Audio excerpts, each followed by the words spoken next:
நம்முடைய சேகர் ரெட்டி என்பவர் பரந்த உள்ளம் கொண்டவர். அவருடைய அப்பாவினுடைய ஆன்மா சாந்தி அடைய வேண்டும் என்று இறைவனை முதல்ல வேண்டிக் கொள்கின்றேன். எங்களை பொறுத்தவரை நண்பர்களுக்காக, என்னை பொறுத்தவரை என்றுமே அவர்களுடைய சுக துக்கங்களிலே பங்கு கொள்பவனாக இருப்பவன் நான். ஆகவே அதற்காக நான் வந்தேன். அவரிடத்தில் பேசிவிட்டு இன்றைக்கு காலை இங்கேயே உணவு அருந்த வேண்டும் என்று சொல்லி அன்பு கட்டளையிட்டு அதையும் நாங்களெல்லாம் சாப்பிட்டு விட்டு அவருக்கு ஆறுதல் கூறிவிட்டு சென்னை திரும்புகிறேன். ஓகே. தமிழ்நாடு அரசு கேபிள் டிவி நீங்க 3 லெவல்ல இருக்கு. உங்க பேர்ல நிறைய சட்ட பாஸ் கொடுத்தீங்க. இப்போ என்ன அதை பத்தி? தமிழ்நாடு அரசு கேபிள் டிவி நிறுவனம் மாண்புமிகு அம்மா அவர்களாலே 2011ஆம் ஆண்டு துவங்கப்பட்டது. நீங்கள் உங்கள் அனைவருக்கும் தெரியும். அன்றைக்கு இருந்த சேனல்களுடைய எண்ணிக்கை என்ன என்பது உங்களுக்கு தெரியும். ஒரு மொனாப்பலியாக சேனல்களை நடத்தி வந்த நிலையை மாற்றி சுதந்திரமாக இன்னைக்கு இவ்வளவு மைக் இருக்குதுன்னு கேட்டிங்கன்னா அது காரணம் மாண்புமிகு அம்மா அவர்கள்.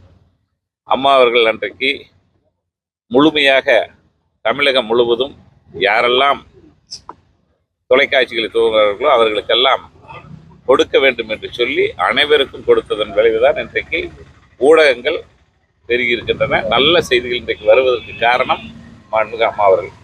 அந்த கேபிள் டிவி நிறுவனம் மிகச்சிறந்த முறையிலே நடைபெற்றது.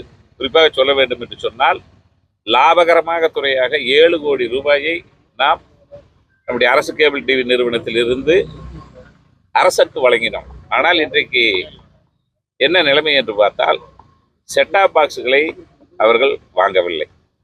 புதிதாக செட்டாப் பாக்ஸுகளை வாங்கி கொடுத்திருந்தால் அந்த நிறுவனம் இன்னும் மென்மேலும் வளர்ந்திருக்கு. ஆகவே என்னுடைய அரசியலுக்கு அப்பாற்பட்டு நான் சொல்வதெல்லாம் இந்த நிறுவனம் மாண்புமிகு அம்மா அவர்களாலே கஷ்டப்பட்டு துவக்கப்பட்டது. இதற்கு லைசன்ஸ் என்று பார்த்தீர்களானால் அன்றைய வீட்டு வசதி மற்றும் செய்தித்துறை அமைச்சராக இருந்த நம்முடைய துணை ஜனாதிபதி வெங்கையா நாயுடு அவர்கள் அம்மா அவர்கள் மறைவுக்கு பிறகு மாண்புமிகு முதலமைச்சர் அண்ணன் எடப்பாடியார் அவர்கள் டெல்லிக்கு செல்கின்ற பொழுது நானும் அவரோடு சென்று இந்தியாவில் எந்த மாநிலத்திலும் இல்லாத வகையில் டிஜிட்டல் லைசன்ஸ் பெற்ற ஒரே நிறுவனம் தமிழ்நாடு அரசு கேபிள் டிவி நிறுவனம். அது அரசு நிறுவனம். இந்தியா முழுவதிலே நாம் தான் பெற்றோம். இன்றைக்கு அந்த நிறுவனம் நலிவடைந்திருக்கிறது என்று சொன்னால் அதனுடைய நிர்வாக சீர்கேடு தான் என்பதை நான் முதலில் தெரிவித்துக் கொள்கின்றேன். ஆகவே இந்த நிர்வாக சீர்கேட்டை உடனடியாக களைய வேண்டும். தமிழகம் முழுவதும் இருக்கின்ற கேபிள் டிவி ஆபரேட்டர்களுக்கு புதிதாக செட்டாப் பாக்ஸ்களை வழங்க வேண்டும் என்று அன்போடு கேட்டுக்கொள்கின்றேன். ஆகவே அதை செய்வார்கள் என்ற நம்பிக்கையோடு உங்களிடத்திலிருந்து விடைபெறுகிறேன். அரசியல் சுற்றுப்பயணம் அதிமுகவை எந்த அளவுல பாதிக்கும்?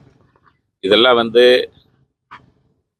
தலைமை கழகத்தில் இருக்கின்ற முக்கியவர்கள் பேசுகின்ற பேச்சு. நாங்கள் எல்லாம் 2ஆம் கட்டமாக இருப்பவர்கள் நல்ல மாவட்ட செயலாளர் இருக்கும். ஆகவே இது குறித்தெல்லாம் நான் சொல்லக்கூடாது.